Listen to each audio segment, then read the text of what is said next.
11월 3일 오늘 만나 성경 말씀은 욥기 1장 8절에서 12절까지 말씀입니다. 주님께서 사탄에게 말씀하셨다. 너는 내 종 욥을 잘 살펴보았느냐? 이 세상에는 그 사람만큼 흠이 없고 정직한 사람, 그렇게 하나님을 경외하며 악을 멀리하는 사람은 없다. 그러자 사탄이 주님께 아뢰었다. 욥이 아무것도 바라는 것이 없이 하나님을 경외하겠습니까? 주님께서 그와 그의 집과 그가 가진 모든 것을 울타리로 감싸주시고 그가 하는 일이면 무엇에나 복을 주셔서 그의 소유를 온 땅에 넘치게 하지 않으셨습니까? 이제라도 주님께서 손을 드셔서 그가 가진 모든 것을 치시면 그는 주님 앞에서 주님을 저주할 것입니다. 주님께서 사탄에게 말씀하셨다. 그가 가진 모든 것을 다 내게 맡겨보겠다. 다만 그의 몸에는 손을 대지 말아라. 그때 사탄이 주님 앞에서 물러갔다. 아멘. 오늘 만나로 만나주시는 하나님을 기대합니다. 드라마나 영화에서 연인 간에 나누는 대화 중에 당신은 왜 나를 좋아해? 어떤 이유로 나를 사랑하게 되었어? 이렇게 묻는 장면들이 나오곤 합니다. 그런데 외모나 성격, 태도나 어떤 행동들 때문에 좋아하거나 사랑한다고 하면 또 이렇게 묻지요. 만약 그런 것들이 사라진다면 나를 좋아하지도 사랑하지도 않을 것인지를 묻습니다. 그러다 보면 그냥 당신이니까 라는 대답이 진짜 한 사람을 좋아하거나 사랑하는 거라는 대화로 이어지곤 합니다. 어떤 이유 때문에 한 사람을 좋아하거나 사랑할 수 있지만 그 이유가 없어져도 좋아해주고 사랑해주기를 바라는 것이 우리의 마음인 것 같습니다. 오늘부터 욥기의 말씀을 함께 묵상하게 됩니다. 욥은 의로운 삶을 살았지만 원일 모를 고난을 통과하며 고통을 겪었던 사람이지요. 욥기는 잠언과 함께 지혜서에 속하지만 지혜나 이 땅의 삶에 대해서는 사뭇 다른 관점을 보여줍니다. 잠언은 인과응보를 따라서 의롭고 지혜로운 삶을 추구할 때 이 땅에서 장수와 부유함을 누리게 된다는 가르침을 주는데요. 욥기나 전도서는 살아가다 보면 인과응보의 공식에 맞지 않는 예외들이 발생한다는 것을 드러내고 있습니다. 그래서 성경학자들은 잠언은 규범적 지혜를 말하나 욥기나 전도서는 반성적 지혜를 말한다고 표현합니다. 세상이 원리대로 움직이도록 창조하시고 다스리시는 분은 하나님이시지만 하나님께서 그 원리 안에 갇혀 있는 분은 아니라는 것을 욥기가 말하고 있습니다. 욥기의 이런 관점이 잘 드러나는 부분이 바로 9절에 아무 바라는 것 없이라는 말씀입니다.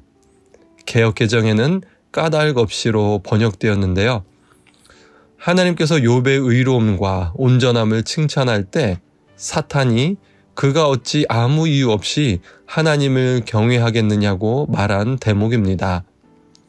사탄은 욥이 하나님으로부터 많은 복을 받았기 때문에 하나님을 믿고 섬긴다고 주장하는데요.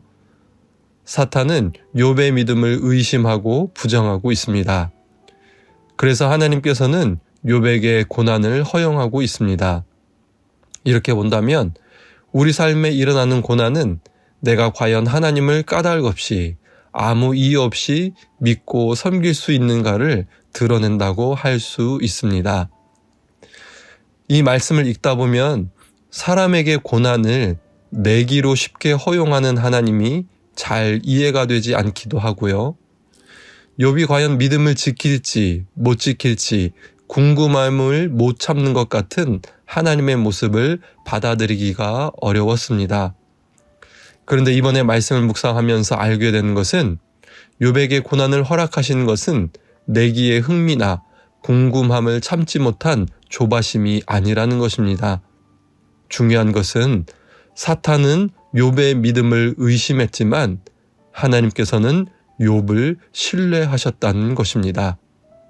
그가 아무 까닭 없이 아무 이유 없이 아무 바라는 것 없이 하나님을 믿고 섬길 것을 기대하셨습니다. 그 하나님께서는 어쩌면 오늘 우리에게도 이런 신뢰와 기대를 바라고 계실 것입니다.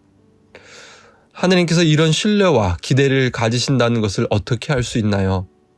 그것은 하나님께서 이미 아무 까닭 없이, 아무 이유 없이 우리를 사랑하셨기 때문입니다. 예수 그리스도의 십자가를 통해서 우리가 죄인 되었을 때에 우리를 향한 사랑을 확증하셨기 때문입니다. 삶에서 마주하는 이해할 수 없는 상황과 고난 가운데 아무 바라는 것 없이, 까닭 없이 하나님을 믿고 사랑하게 되는 은혜가 우리에게 있길 바랍니다. 그러기 위해 아무 까닭 없이, 아무 이유 없이 우리를 사랑하신 하나님의 은혜를 더욱 깊이 깨닫는 오늘이 되길 간절히 소망합니다. 함께 기도하겠습니다. 하나님, 오늘 말씀을 통해서 고난이 우리 삶에서 밝히 드러내는 것이 무엇인지를 묵상해 보았습니다. 삶에서 경험하는 문제와 고난 속에서 아무 바라는 것 없이, 까닭 없이 하나님을 믿고 사랑하는 은혜가 우리 삶에 부어지게 하옵소서. 그것을 위해 우리를 먼저 까닭 없이, 이유 없이 사랑하신 그 놀라운 은혜에 우리의 마음이 깊이 젖어들게 하옵소서. 이 모든 말씀 예수님의 이름으로 기도합니다. 아멘. 두 가지 제목으로 기도하겠습니다. 첫째, 오늘의 말씀으로 기도하겠습니다. 마주하는 문제와 고난 속에서 어떤 이유와 조건이 아니라 하나님을 믿고 사랑하는 은혜를 부어 주옵소서. 둘째, 교구와 청년 마을을 위해 기도하겠습니다. 우리의 예배와 모임 가운데 까닭 없이 우리를 먼저 사랑하여 주신 하나님의 은혜가 깊이 경험되게 하옵소서. 이 제목으로 기도하신 후에 개인 기도 하시겠습니다.